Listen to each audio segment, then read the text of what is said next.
किसी भी सांस्कृतिक कार्यक्रम के लिए ड्रामा ड्रेसेस को लेकर आप दिए गए नंबर पर संपर्क कर सकते हैं अथवा दिल्ली दरबार होटल के पास जाकर विजिट भी कर सकते हैं। मध्य प्रदेश के खंडवा के हरसूद रोड पर अमलपुरा के पास एक पेट्रोल पंप पर खड़े ट्रक में अचानक टायर फटने से हड़कंप मच गया। दूर दूर तक ट्रक के टायर फटने की आवाज पहुंचने पर लोग घबरा गए और अचानक लोग अपने घरों से बाहर भी आ गए। जब लोगों को पता लगा कि ट्रक का टायर फटा है तो लोगों को शांति मिली।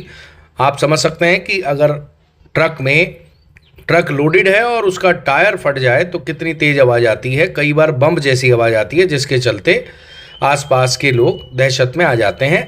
ऐसा अक्सर खंडवा के बस स्टैंड पर भी होता है पुराने, जहाँ पर अक्सर पहले बीच में देखा गया था कि बहुत बार ट्रक के और बड़े वाहनों के टायर फट जाते थे। उसको लेकर काफ़ी चर्चा रहती थी, परंतु इस ट्रक के टायर फटने को लेकर भी अमलपुरा के आसपास काफ़ी चर्चा हुई। आप देख सकते हैं कि ट्रक में माल भरा हुआ और ट्रक का टायर फट गया है।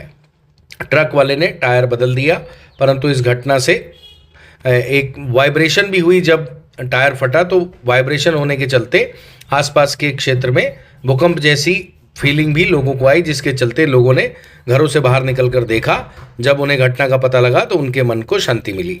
किसी भी सांस्कृतिक कार्यक्रम के लिए ड्रामा ड्रेसेस को लेकर आप दिए गए नंबर पर संपर्क कर सकते हैं अथवा दिल्ली दरबार होटल के पास जाकर विजिट भी कर सकते हैं।